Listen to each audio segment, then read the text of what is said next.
अध्यात्म होने का अर्थ क्या होता है? हम कब आध्यात्मिक होते हैं? क्या किसी क्रिया विशेष को करने से हम आध्यात्मिक होते हैं, या कुछ स्वाध्याय करने से हम आध्यात्मिक हो जाते हैं, या किसी प्रकार की कोई सेवा करने से हम आध्यात्मिक हो जाते हैं? तो बड़ा विचार किया जाए कि आध्यात्मिक होना किसी क्रिया विशेष का नाम नहीं है कि कोई क्रिया कर ली और हमें सारा संसार आध्यात्मिक जीव कहता है। ऐसा नहीं है। जब एक मन एक प्रभु के साथ एकाकार हो जाता है, उस समय जीव आध्यात्मिक होता है। जब तक जीव का मन संसार के भीतर भटका है, जब तक उसकी एकाग्रता श्री चरणों के ऊपर पूर्णता प्राप्त नहीं है, तब तक वो केवल और केवल क्रिया को ही कर रहा है। आध्यात्मिक होना है कि मन का एकाकार हो जाना। महाप्रभु ने इसी मन को श्री युगल के चरणों पर एकाकार करने के लिए इस आध्यात्मिक अष्टयाम सेवा पद्धति हमें प्राप्त कराई है। आप विचार करो, सुबह उठने से लेकर और रात को सोने तक सहचरी सदा युगल की सेवा में ही रहती है।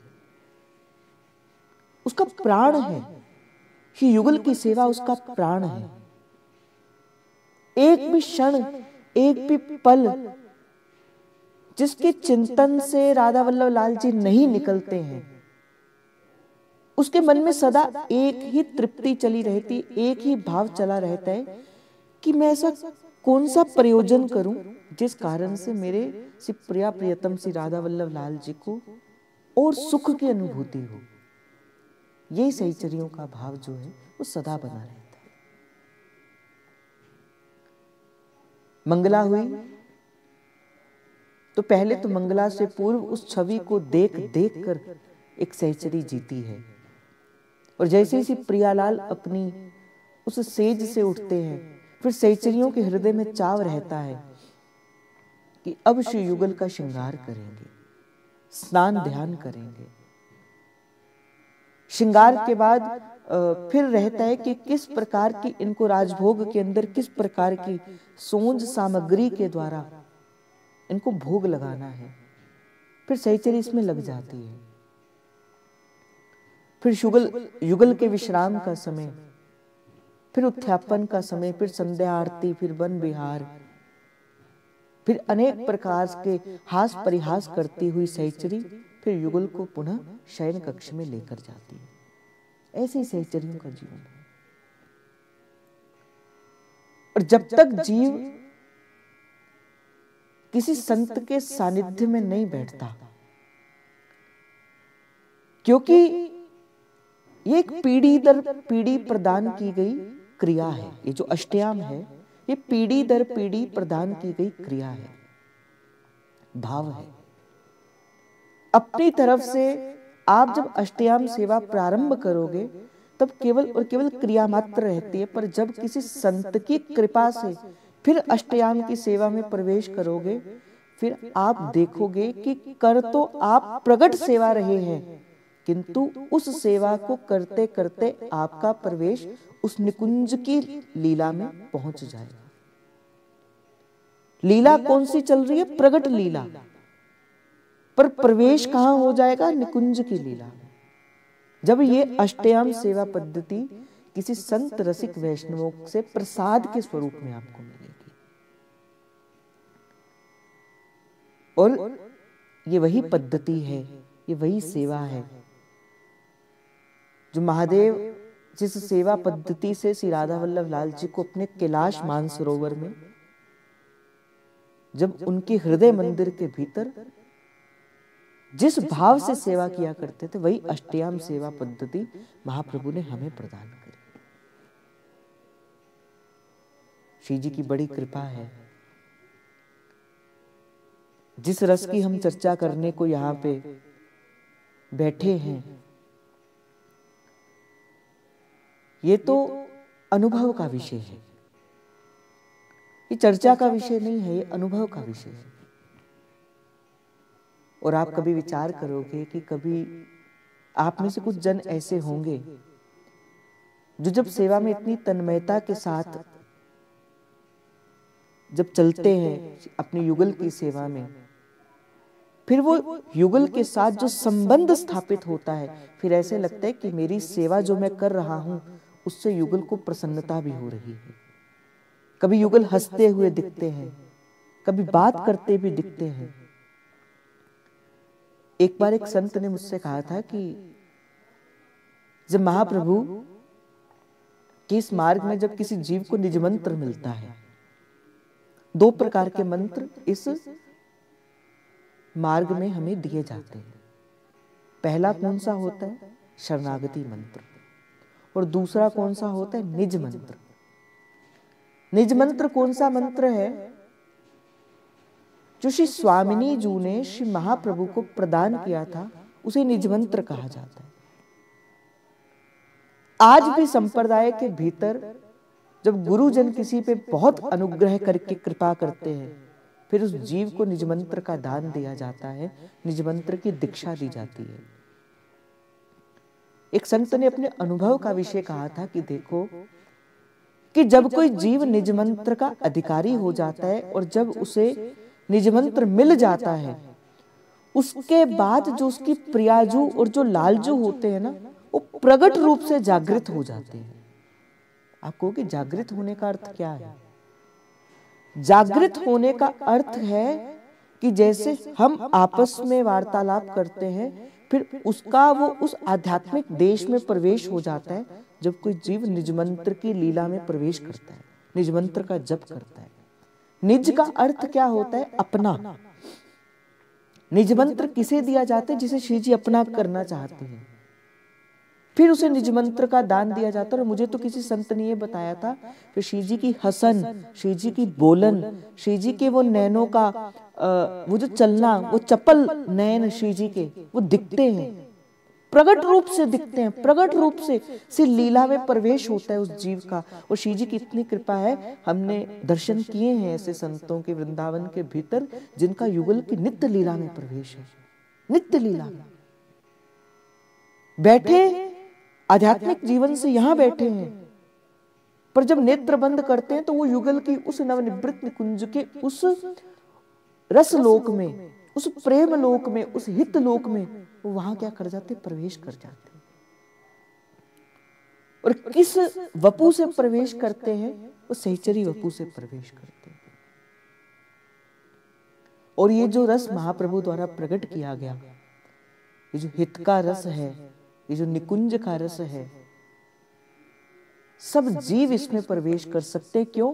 क्योंकि इस रस को प्राप्त करने के लिए केवल और केवल कृपा चाहिए। अपने किसी साधन से ये रस नहीं मिलता। या रस को साधन नहीं कोई। अगर आप ये कहोगे कि मैं तो पापी हूं, मुझसे तो नाम जप भी नहीं बनता, मुझसे तो सेवा भी नहीं बनती, फिर तो कभी मेरा इस युगल के रस में प्रवेश ही नहीं होगा। तो इसका उत्तर है नहीं, ऐसा नहीं है। साधन से इस रस में प्रवेश नहीं किया जा सकता। इसमें तो संत सहचरियों की कृपा से इस रस में प्रवेश किया जा सकता है। श्री राधा वल्लभ लाल जी की कृपा से इस रस में प्रवेश किया जा सकता है। महाप्रभु की कृपा से इस रस में प्रवेश किया जा सकता है। तभी तो हम नित्य प्रति गाते, कैसहु पापी कोई न हो, हरिवंश नाम जो ले, अलक लड़ेती रीज के महल खवासी दे। आप घबराना नहीं कभी भी। आप जो भी जन यहाँ पे बैठे हैं, मैं आपको ये कहने के लिए आया हूं, आप घबराना नहीं। आप प्रियाजू की ओर बस दृष्टि करके देखना, हे प्यारी जू, कब वो दिन आएगा जब आप अपने कृपा पूर्ण नेत्रों से मेरी ओर कृपा वृष्टि करेंगे। बस इतनी सी बात श्री स्वामिनी जी से नित्य प्रति कहना, हे प्यारी जू, कब ऐसा समय आएगा जब आप अपने कृपा का द्वार मेरे लिए खोलेंगे।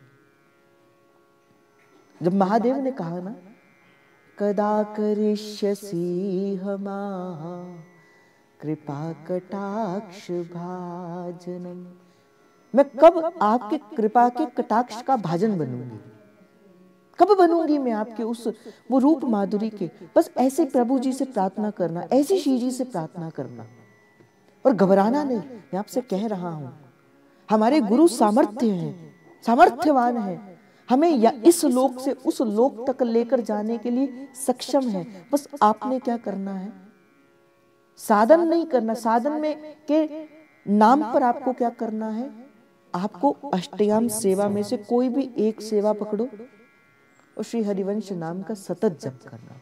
ये दो कार्य अगर आपने अपने जीवन के अंदर कर लिए, एक श्री हरिवंश नाम का जप और दूसरा किसी भी अष्टयाम सेवा पद्धति से अपनी अनुकूल, वैसे तो अगर कर सकते हो तो साधु संतों ने तो पूर्ण अष्टयाम विधि की ही विधि बताई है, अष्टयाम करनी चाहिए। परंतु परिस्थितिवश कोई घर की सेवा में है, कोई बाहर की सेवा में है, तो अष्टयाम सेवा नहीं हो पाती पूर्ण रूप से। पर क्या करना है, एक सेवा कोई भी युगल की, आपके दिन में कोई ऐसा दिन ना हो, आपके जीवन में कोई ऐसा दिन, कोई ऐसा काल ना हो जिस दिन आप राधा वल्लभ लाल जी की कोई एक सेवा ना करो। मंगला करो, नहीं कर सकते श्रृंगार करो, नहीं कर सकते राजभोग करो, संध्या करो, उत्थापन करो, दीपदान करो, कुछ भी करो, पर एक सेवा जरूर करो। वो सेवा आपको युगल तक लेकर जाएगी। पर जो सेवा करो वो इतनी ईमानदारी से करो, वो इतनी आत्मीयता के साथ होकर करो कि युगल विवश हो जाए आपकी उस सेवा को स्वीकार करने के लिए, विवश हो जाए युगल। ऐसा नहीं, मैंने क्या आपसे कहा कि जब मन एकाकार हो जाए फिर कहा जाता है कि हाँ युगल ने सेवा स्वीकार करी। जैसे संत पीपा जी के जीवन की एक घटना है कि एक राजा के द्वार के भीतर गए और राजा उनका शिष्य था, परंतु किसी कारण से उसका विश्वास श्री पीपा जी महाराज के ऊपर पूर्ण रूप से नहीं था। और द्वार पर गए श्री पीपा जी, सैनिक से कहा कि जाकर कहो कि हम आए हैं। और राजा ने कहा कि अब इसी समय हम श्री ठाकुर जी की सेवा कर रहे हैं, इसलिए आप थोड़ा सा वहां पर ठहर कर क्या करिए, रुकिए आप वहां पर जाके, हम जब आपको बुलावा भेजेंगे तब आप भीतर प्रवेश करना। यद्यपि ये बात गलत है, अगर आप भगवान की सेवा भी कर रहे हो, सेवा प्रकट रूप से भी हो रही हो, अगर आप मान के चलो राधा वल्लभ लाल जी प्रकट रूप से भी आपकी सेवा के सन्मुख हो, पर उस समय भी अगर आपके गुरुदेव आपके द्वार पर आ जाए तो आपका प्रथम कर्तव्य क्या बनता है कि अपने गुरु चरणों पे सबसे पहले जाकर मस्तक निभाना। तो पीपा जी आए, राजा ने कहा अभी इस समय हम क्या कर रहे हैं, भजन कर रहे हैं। पीपा जी तो पहुंचे हुए जीव थे, पहुंचे हुए संत थे। सैनिकों से कहा जाकर कह दो कि बाजार में मोचियों से मोल भाव बाद में कर लेना, अगर सेवा कर रहे हो तो मन सेवा में लगाओ। अब जाकर सैनिकों ने कहा कि जाकर राजा से कहा कि श्री पीपा जी महाराज कह रहे जाके बाजार में मोचियों से भाव कम कर लेना, बाद में कर लेना, सेवा कर रहे हो तो पहले मन सेवा में लगाओ। भागते भागते आया राजा बाहर, पीपा जी महाराज के चरणों पे गिर गया और चरणों पर गिर के कहते प्रभु क्षमा कर दो, आप सत्य कह रहे हैं, चाहे मैं उस समय क्रिया प्रभु की सेवा में कर रहा था, किंतु मेरा मन तो बाजार में मोचियों के साथ मोल भाव करने में लगा हुआ था। तो विचार करो ऐसी हमारी सेवा ना हो कि कार्य तो हम युगल की सेवा का कर रहे हैं किंतु मन अलग अलग स्थानों पर लगा हुआ है। ऐसी सेवा दूषित हो जाती है, खंडित हो जाती है और युगल कभी उस सेवा को स्वीकार नहीं करते। आप कहते हो ना कि हम सेवा करते हैं, आज आप अपना मन पूर्ण रूप से प्रभु को समर्पित कर दो। आज अपना मन पूर्ण रूप से प्रभु को समर्पित कर दो, मैं आपको युगल के बल पर कह रहा हूं, अगले पल में ही आपको परमात्मा के दर्शन हो जाएंगे, आपको राधा वल्लभ लाल जी के दर्शन हो जाएंगे। आज अपना मन, मनसा वाचा कर्मणा, अपने मन को आज ही इसी क्षण आप राधा वल्लभ लाल को समर्पित कर दो कि प्रभु बस आप हो, अब आपके अलावा मेरा और कोई भी नहीं, बस इतना सा कह दो। अगला क्षण प्रभु नहीं होने देंगे, उस क्षण से निमिष से भी पहले प्रभु आपको आकर अपने हृदय से लगाएंगे। ना लगाएं तो आप मुझे कहना कि नहीं आप गलत कहते। आप एक बार पूर्ण रूप से समर्पित होकर तो देखो। और मैं आपको एक बात और बता दूं, छोटे से अनुभव से बता दूं, जितना प्रेम हमारी श्री जी आपसे करती हैं, जितना प्रेम हमारे राधा वल्लभ लाल जी आपसे करते हैं, मैं आप सबसे ये बात कहना चाहता हूं, संसार का बड़े से बड़ा संबंध भी आपका क्यों ना हो, उतना प्रेम कोई भी आपसे नहीं करता जितना प्रेम आपसे हमारे राधा वल्लभ लाल जी करते हैं। ये बात आपको आज समझ आ जाएगी तो आज इस बात को अपने जीवन में धारण कर लोगे, नहीं तो फिर किसी जन्म में समझ आएगी, फिर उस जन्म में आपको पता लगेगा। पर ये बात आज आप अपनी गांठ के अंदर बांध लो कि जितना प्रेम आपसे श्री राधा वल्लभ लाल जी करते, उतना प्रेम आपसे संसार में कोई भी नहीं करता। आप एक बार प्रेम से सिर्फ प्रियाजू को पुकार कर तो देखो। आपकी पुकार सच्ची होनी चाहिए, मांगा याची वाली नहीं होनी चाहिए, आपसे युगल से मिलने की पुकार होनी चाहिए। आप एक बार कर तो देखो, और युगल ना आए तो आप कहना कि नहीं आप असत्य कहते हो। यहां पर कह के बड़ी बड़ी बातें करना बड़ा आसान है, ऐसा सत्य में थोड़ी ना होते। नहीं नहीं, आप विश्वास तो रखो अपने गुरु चरणों पे, अपने इष्ट चरणों पे।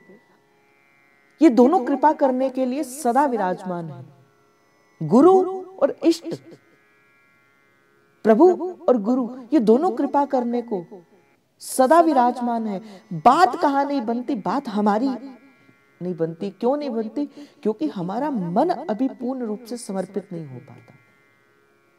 जिस दिन मैं सत्य कहता हूं, जिस दिन आपका मन समर्पित हो जाएगा ना, जैसे सेवक जो महाराज ने कहा, मन क्रम वचन कहूं नित टेरे, श्री हरिवंश प्राण धन मेरे। जिस दिन ये बात केवल कहने सुनने की नहीं होगी, ये धारण करने का विषय हो जाएगा। जिस दिन आप ये धारण कर लोगे कि हाँ अब मनसा वाचा कर्मणा मेरे राधा वल्लभ लाल जी ही मेरे हैं, उस क्षण से अगले क्षण देखना आपको श्री युगल के होने की अनुभूति होगी। और संसार का सब संबंध भाई, ये तो स्वार्थ का संबंध है। जब तक आपसे इस संसार को स्वार्थ की पूर्ति होती रहेगी, तब तक वो संबंध भली भांति से, भली प्रकार से चलता जाएगा।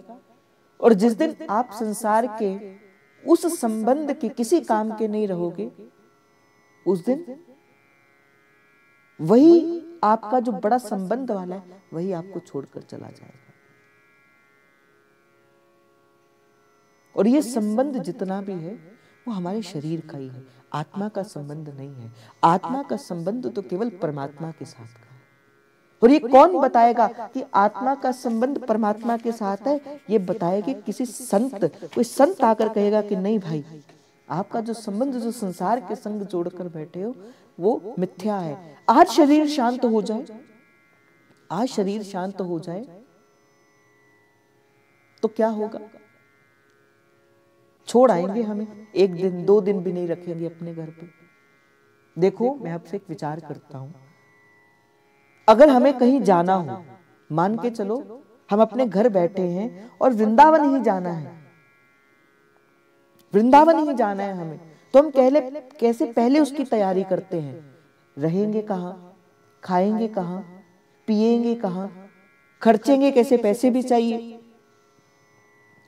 संसार में भी अगर हमें कहीं पे जाना है ना, तो पहले हम तैयारी करके जाते हैं, पूछ के जाते हैं। जो वृंदावन गया हो, या मान के चलो आपको कुंभ ही जाना है, तो जो कुंभ में गया होगा, आप सबसे पहले क्या करोगे? उसे फोन घुमाओगे, भाई कैसी स्थिति है वहां पे, रहने का क्या कार्यक्रम है, भीड़ भाड़ तो नहीं है, ऐसा तो नहीं है, आप पूछ कर जाओगे। वहां तो कुछ समय के लिए जाना है और फिर भी आप तैयारी करके जाते हो। और जहां सदा सदा के लिए जाना है, आप विचार करो क्या हमारी तैयारी है वहां पर जाने के लिए? जहां पर सदा सदा के लिए जाना है, क्या वहां पर जाने के लिए आपकी तैयारी है? आज ये प्रश्न मैं छोड़कर जा रहा हूं। अगर आज मेरा शरीर इस समय युगल की नित्य लीला में प्रवेश करता है तो क्या मेरी तैयारी है कि मुझे युगल अपनाएंगे? अपने आप से प्रश्न करना और ईमानदारी से प्रश्न करना। और अगर उत्तर मिले नहीं तो घबराना नहीं, वहीं से अपना प्रारंभिक समय जानकर और अपनी यात्रा का प्रारंभ करना। घबराना नहीं। मैंने कहा ना, इस पथ पर घबराने का कार्य नहीं होता। अब कोई मुझसे कह रहा था, भैया श्री जी को पाने के लिए क्या योग्यता चाहिए? क्या योग्यता चाहिए? मैंने कहा कोई योग्यता नहीं चाहिए। आप मनुष्य हो, बस यही योग्यता है कि आप मनुष्य हो। मनुष्य जीवन प्रभु ने अपने आप से मिलने के लिए ही दिया है। और उससे भी बड़ी बात, बहुत बड़ी बात है कि सनातनी हूं। उससे भी बड़ी बात है सनातनी हूं। और मैं उससे भी बड़ी बात कहूं, इस सनातन के भीतर भी आप वैष्णव हो। और उन वैष्णवों के भीतर भी आप एक सहचरी हो। अब बताओ, इससे बड़ी योग्यता क्या चाहिए युगल तक मिलने के लिए? आप सभी योग्य हो, आप सभी युगल से मिल सकते हो। और मैं थोड़े से विश्वास से कहता हूं, पर हमारी श्री जी आपसे बहुत प्रेम करती है। प्रेम करती है तभी आप यहां पर बैठे हो। अगर नहीं करती तो आप भी माया के किसी चक्कर में ही बैठे होते। श्री जी आपसे प्रेम करती हैं। जैसे मैंने आपको पहले प्रश्न दिया ना, एक प्रश्न लेकर चलो और एक मेरी ओर से आज शुभकामना भी लेकर चलो। धन्य हो आप कि श्री जी आपसे बहुत प्रेम करती है। मेरे महाप्रभु आपसे बहुत प्रेम करते हैं। करते हो तभी तो सेवा में स्वीकार कर रहे हैं आपको। अब देखो, मैं आपको एक बात बताता हूं, छोटी सी एक बात बताता हूं। अब एक व्यक्ति है, तो सबसे पहले क्या होता है कि उसका सिलेक्शन होता है क्रिकेट के ऊपर। कोई क्रिकेट खेलता है, मैं आपको बस एक उदाहरण दे रहा हूं, आप उसको समझना। अब फिर क्या होता है कि उसकी सिलेक्शन हो जाती है। अब जब सिलेक्शन उसकी होती है तो फिर गवर्नमेंट की जिम्मेदारी होती है कि उसको कोचिंग प्रोवाइड करवानी। तो उसके लिए गवर्नमेंट क्या करती है, एक कोच रखती है, उसकी तैयारी करवाती है। पर वो किसकी तैयारी करवाती है? जिसको क्रिकेट एसोसिएशन कहती है कि अब ये हमारा है, अब ये हमारी संपत्ति है, अब इसको सिखाने का कार्य हमारा है।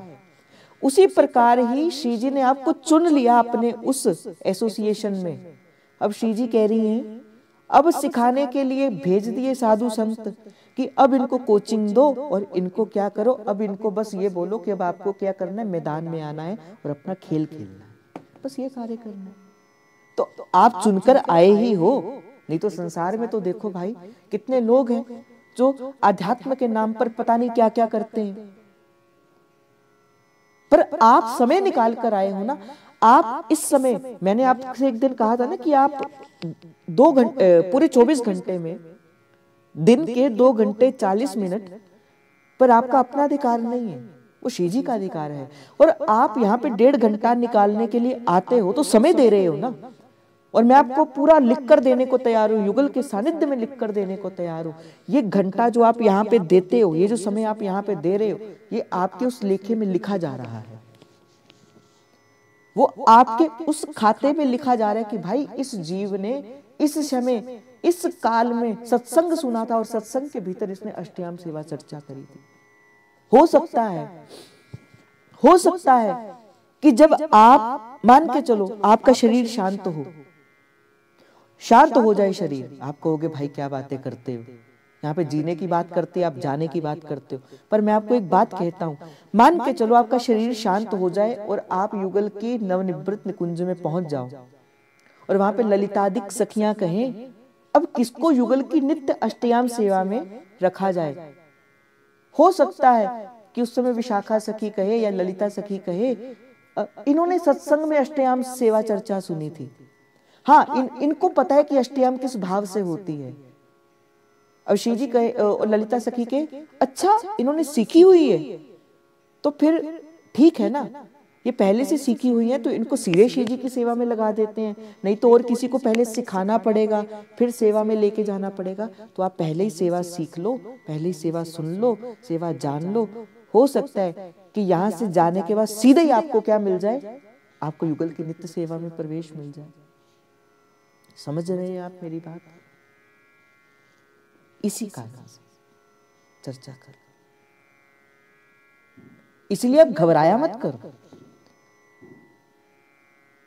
आप तो धड़ल्ले से कहा करो, मेरे महाप्रभु की कृपा से श्री जी मेरी है, श्री जी मुझे अपनाएंगी। क्यों अपनाएंगी? मेरे हितजू की कृपा से अपनाएंगी। और मैंने तो एक दिन आपसे पहले कहा था, मैंने तो पहले आपसे कहा था कि मुझे तो एक बरसाने के अंदर किसी ने कहा था, भाई आप पहले मुझे ये बताओ कि आप श्री जी को ऐसा क्या पवाते हो कि श्री जी आपसे बहुत प्रेम करती हैं, आपको एक पल के लिए भी नहीं छोड़ के जाती, क्या खिलाते हो, क्या पिलाते हो आप श्री जी को ऐसा? मैंने कहा था वो हमारे किसी नाते से नहीं ऐसा करती। भोरी हित हरिवंश कृपाबल, भोरी हित हरिवंश कृपाबल, सत संबंध जरूरी। हमारा जो संबंध जुड़ा है ना श्री जी के साथ, ये किसके साथ जुड़ा है? ये संबंध जो श्री जी के साथ जुड़ा है, महाप्रभु की कृपा से जुड़ा है। तभी तो वो पंक्तियां स्मरण आती है, बलिहारी में सतगुरु पाया, मन की दुविधा दूर भगाई, जो वस्तु मैं ढूंढी जग में, वो वस्तु घट भीतर पाई। आओ बड़े प्रेम से अपने गुरु चरणों का स्मरण करते हुए मैं तो आपसे ये कहूंगा, एक बड़ा प्यारा भाव है गुरुदेव भगवान का, हो सके अपने गुरु चरणों पर आश्रित होकर अंजुलि पर मस्तक लिए और विनय भक्ति के साथ, नमस्कार मेरा तुझे हे मेरे जग के नाथ, अपने गुरुदेव सरकार के, अपने गुरु सखी के चरणों पर समर्पित करते हुए बड़ा सुंदर भाव है। फिर कहते हुए हम आज की चर्चा में प्रवेश करेंगे इस भाव से कि गुरुदेव भगवान हमारे हृदय रूपी कुंज के भीतर आए हैं। ये भाव है, मैं बलिहारी सतगुरु तेरे, सतगुरु आए साडे वेड़े। वेड़ा कहा जाता है आंगन को। मैं बलिहारी सतगुरु मेरे, सतगुरु आए मेरे वेड़े। इना गुरां नू मैं दिल च वसा लवां, इना गुरां नू मैं दिल च वसा लवां, नैन खोला ता दर्शन पालवा, नैन खोला ता दर्शन पालवा, कट दिंदे ने 84 गेड़े,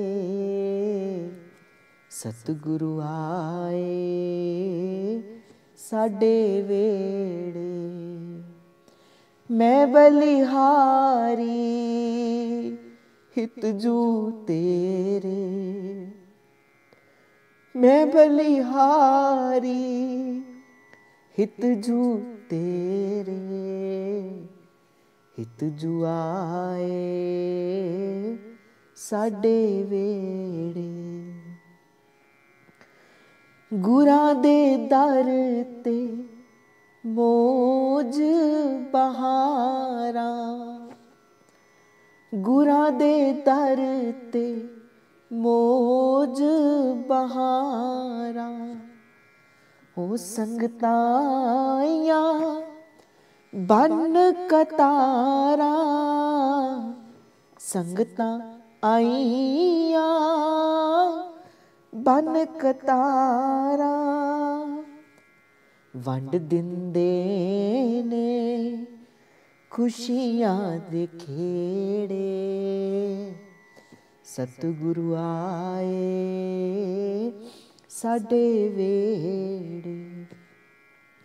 मैं बलिहारी दाता मेरे, मैं बलिहारी हितजू मेरे, हितजू आए साडे वेड़े।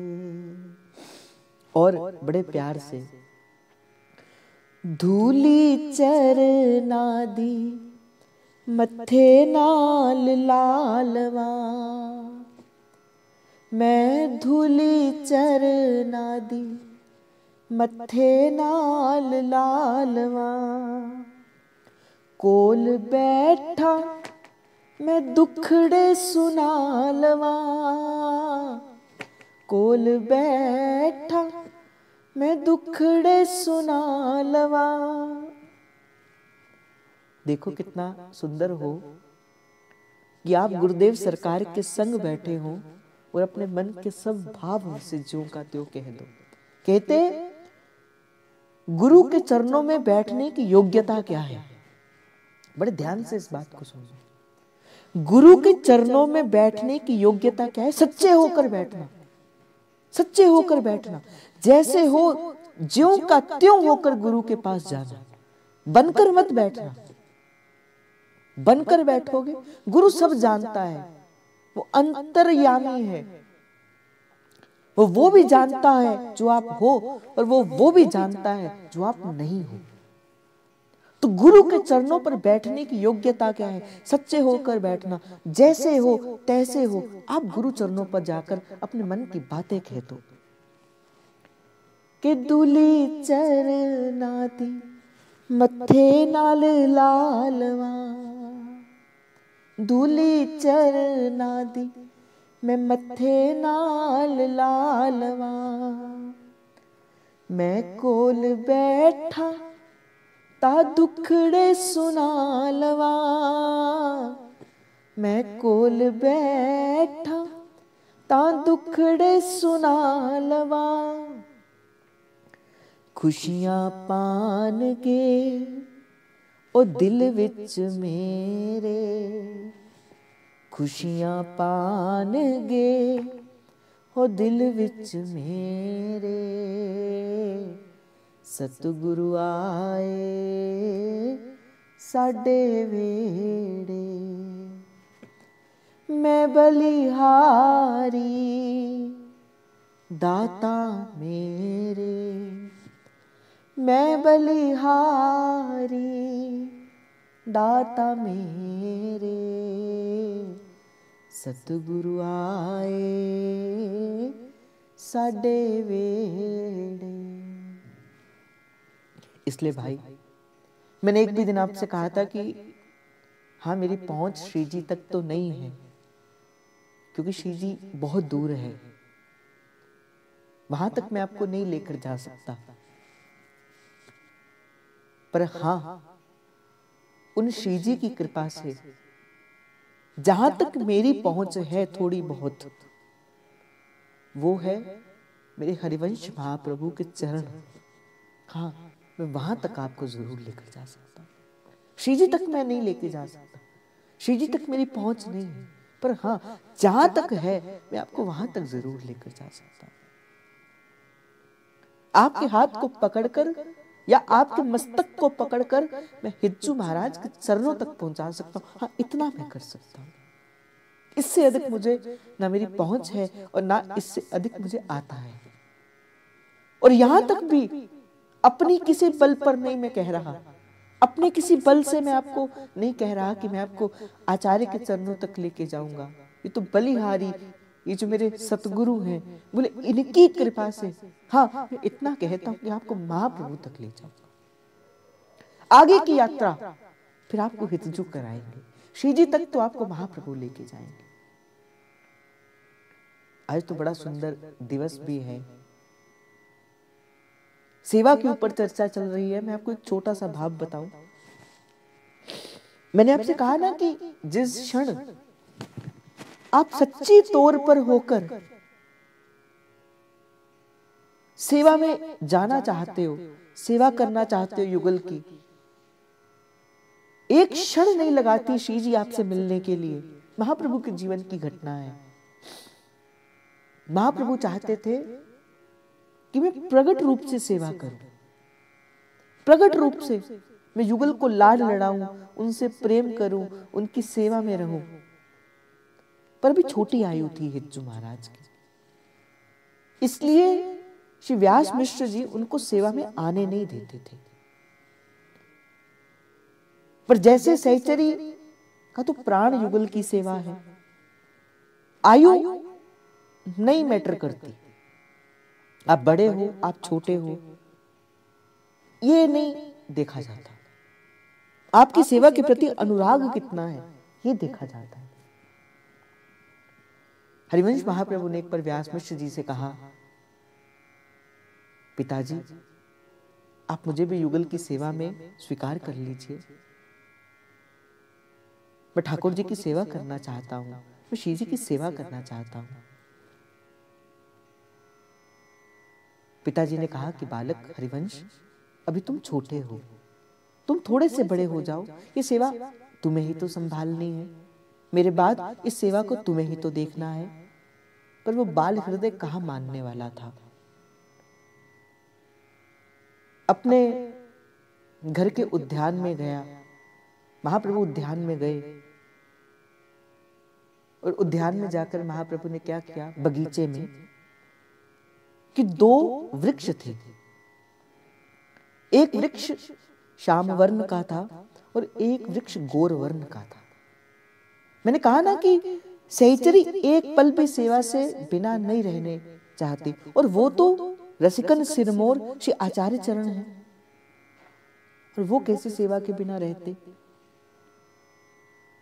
महाप्रभु के मन के भीतर आया कि आज श्री जी कहती हैं कि मैं नित्य प्रति तो नील वर्ण को धारण करती हूं, परंतु आज मुझे युगल का लालजू का श्रृंगार करो। और लालजू ने कहा कि आज मुझे श्री जी बनना है, मैं नित्य प्रति पीत वर्ण को धारण करता हूं, किंतु आज मुझे क्या करना है, आज मुझे नीलांबरी को धारण करवाओ। दो लताएं थी, एक गौर वर्ण की और एक पीत वर्ण की, एक श्याम वर्ण की। गौर वर्ण को श्री लाडली जू मान लिया, श्याम वर्ण को श्री लालजू मान लिया, और ठाकुर जी की सेवा करने लगे, युगल की सेवा करने लगे। और आज श्री प्रियाजू को क्या कर दिया, पीतांबरी धारण करवा दी, और लालजू को नीलांबरी धारण करा दी। और इतने प्रेम से श्री ठाकुर जी को लाल लड़ाया कि व्यास मिश्र जी ने अभी श्री ठाकुर जी के भीतर जो मंदिर के ठाकुर जी हैं उनका श्रृंगार किया। अब श्रृंगार करने के बाद आरती करने के लिए जैसे ही पर्दा खोला तो क्या देखते हैं, ठाकुर जी नीलांबरी धारण करके बैठे हैं और श्री जी पीतांबरी धारण करके बैठे हैं। व्यास मिश्र जी ने कहा, ऐसी गलती मुझसे कैसे हो गई, पीतांबरी तो लालजू की है, नीलांबरी तो हमारी श्री जी की है, ये मैंने सेवा में गलती कैसे कर दी। पुनः पर्दा किया, पुनः युगल को सारा श्रृंगार पधराया, पुनः श्रृंगार किया, लालजू को पीतांबरी धारण कराई, श्री प्रियाजू को नीलांबरी धारण कराई। फिर आरती करने के लिए जैसे पर्दा खोला, फिर पर्दे होके क्या देखा, फिर अचंबा देखा, फिर श्री जी पीतांबरी धारण करके बैठी हैं, लालजू नीलांबरी धारण करके बैठे। समझ नहीं आया व्यास मिश्र को, आज ये कैसा कौतुक है, आज ये कैसी लीला है, आज ये प्रिया जी के ये क्या लीला कर रहे हैं। किसी सेवक ने आकर कहा कि इस समय हरिवंश जी महल के उद्यान पर बैठे ही लताओं के संग बैठकर कुछ कर रहे हैं, आप उनसे जाकर पूछो, वो अवश्य आपको बताएंगे कि इसमें क्या कौतुक है। कहते कि उसी समय ही श्री व्यास मिश्र जी लीला से बाहर आए, सेवा से बाहर आए, क्या देखते हैं कि महाप्रभु नेत्रों से अश्रुपात करते हुए उस युगल की दिव्य छवि के दर्शन कर रहे हैं। किसमें कर रहे हैं, उन वृक्षों के मध्य में नेत्रों से अश्रुपात करते हुए और देखा कि एक वर्ण में पीतांबरी धारण कराई है, एक वर्ण में नीलांबरी धारण कराई है। व्यास मिश्र जी ने पूछा, हरिवंश बताओ, इनमें से श्री ठाकुर जी कौन है और इनमें से श्री जी कौन है? उस समय महाप्रभु ने अपनी तोतली भाषा में कहा कि देखो पिताजी, वैसे तो लालजू हमारे श्याम वर्ण हैं, ये लालजू हैं, और ये गौरवर्ण हमारी श्रीजी हैं, और श्रीजी हमारी नीलांबरी धारण करती हैं, लालजू हमारी पीतांबरी धारण करते हैं। पर आज इन्होंने कहा कि आज हमारा श्रृंगार उल्टा कर दो, और इसीलिए आज ये जो गौरवर्ण में हैं, जो पीतांबरी धारण करके बैठी हैं, ये हमारी श्रीजी हैं, और जो श्याम वर्ण में हैं, जो नीलांबरी धारण करके बैठी हैं, हमारे लालजू हैं। धन धन हो गए श्री व्यास मिश्र जी, इतने प्रेम से आपने श्रृंगार किया कि श्रृंगार बाहर हो रहा है और लीला में कहां पे प्रकट हो रही है? वो लीला प्रकट हो रही है भीतर, अपने मंदिर के भीतर। ऐसी तन्मयता थी हरिवंश महाप्रभु की इस युगल के चरणों पे। और कहते हैं कि जैसे महाप्रभु प्रकट रूप से सेवा करना चाहते थे, व्यास मिश्र जी सेवा देते नहीं थे। आहा हा, देखो आज का ही वो दिन था, आज का ही दिन था। रात को सोए हुए थे महाप्रभु, तो सोते सोते क्या हुआ, स्वप्न के अंदर श्री जी दर्शन देती हैं। उठो उठो हित सजनी उठो। महाप्रभु ने कहा, कौन?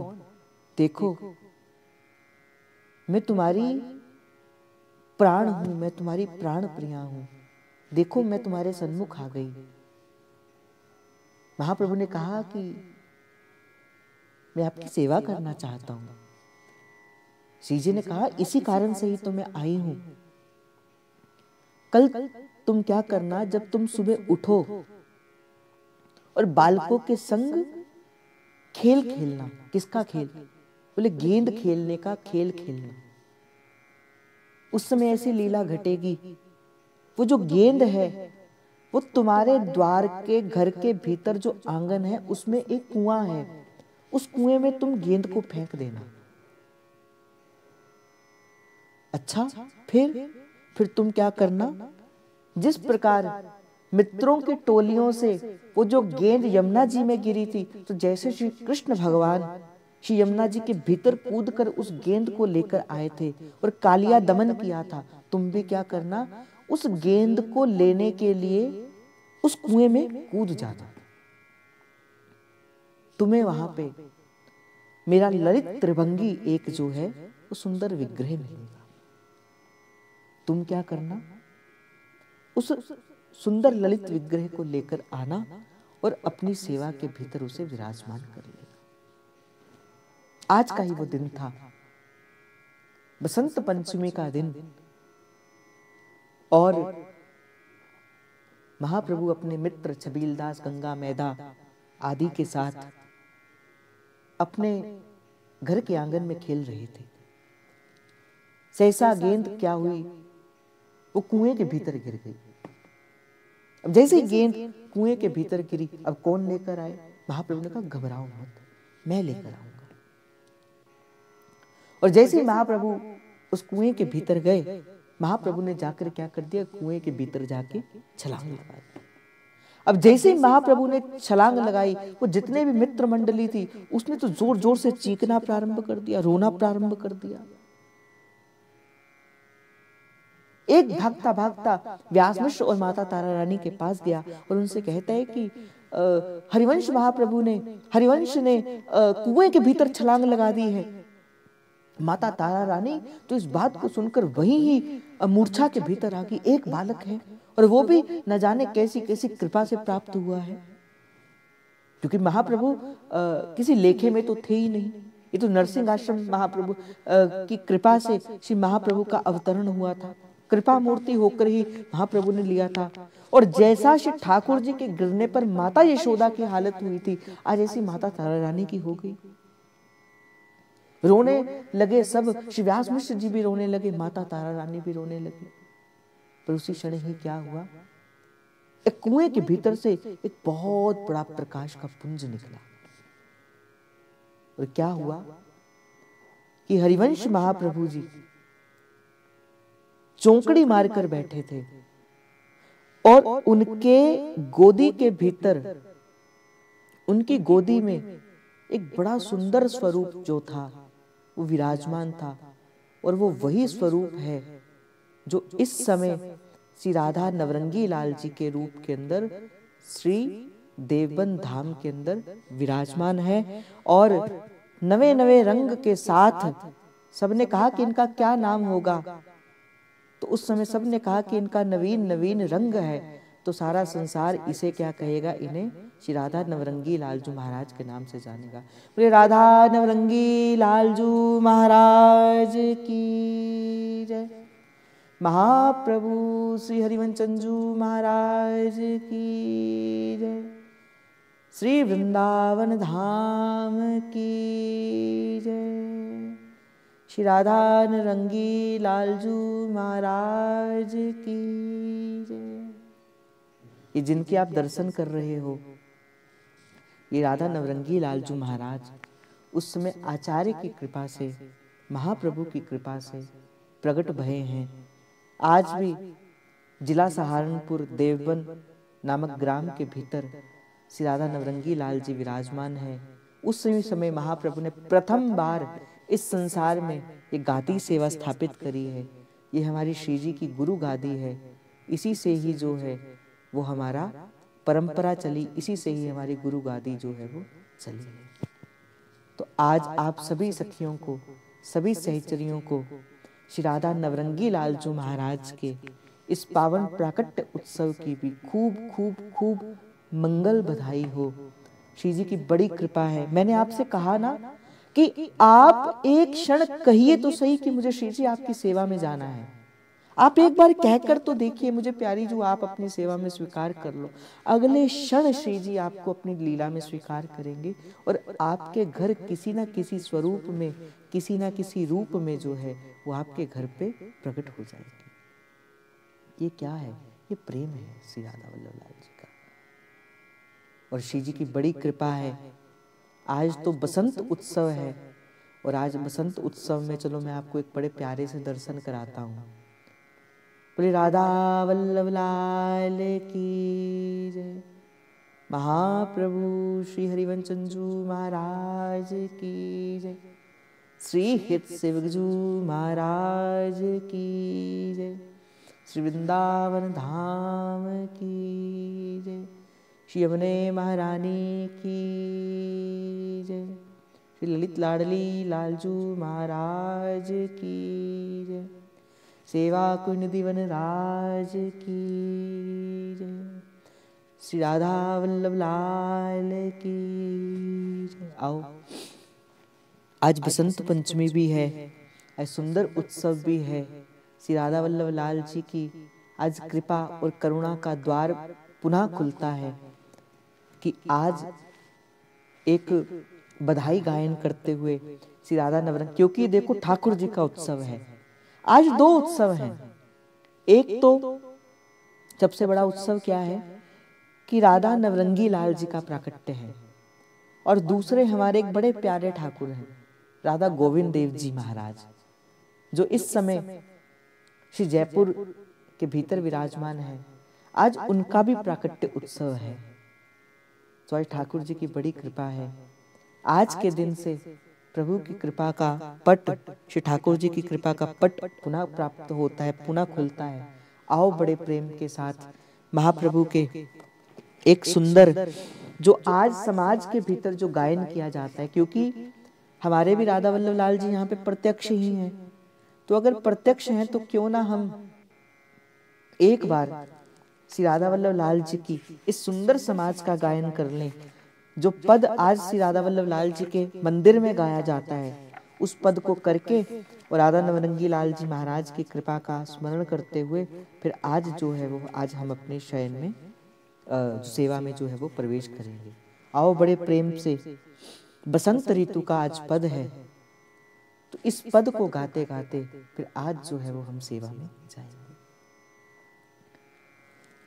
मधुरे तू वृंदावन आनंद ना थोर, राजत नागरी नव जुगल किशोर। मधुरे तू वृंदावन आनंद ना थोर, राजत नागरी नव जुगल किशोर। जुथी का जुगल रूप मंजरी रसाल, जुथी का जुगल रूप मंजरी रसाल, विथ कीत अली मधु माधवी गुलाल। चंपक वकुल कुल विविध सरोज, केतकी मेदनी मद मुदित मनोज। रुचिक रुचिर बहे त्रिविध समीर, मुकलित नूत नदित पीक कीर। पावन पुलिन घन मंजूल निकुंज, किसलय सैन रचित सुख पुंज। मंजीर मुरज डफ मुरली मृदंग, बाजत उपंग वीणा वर मुख चंग। मृग मद मलयज कुमकुम अबीर, वंदन अगर सत सुरंगित चीर। गावती सुंदर हरि सरस धमार, पुलकित खग मृग बहत नवार। जय श्री हित हरिवंश हंस हंसनी समाज, ऐसे ही करो मेल जुग जुग राज। श्री राधा वल्लभ लाल की जय। और आज से प्यारी जो होली का सुंदर उत्सव प्रारंभ होता है, सखियां कहती है, खेलत बसंत होरी नवल छबीली जोरी, उड़त गुलाल अनुराग को सुरंगरी। मृदु मुस्कान उर फूल ए फूल भये, हाव भाव सोंदे बीजे सोहे अंग अंगरी। नैनन की चितवन क्षीर कर प्रेम नीर, सिंचित है पियहिय बरी रस रंगरी।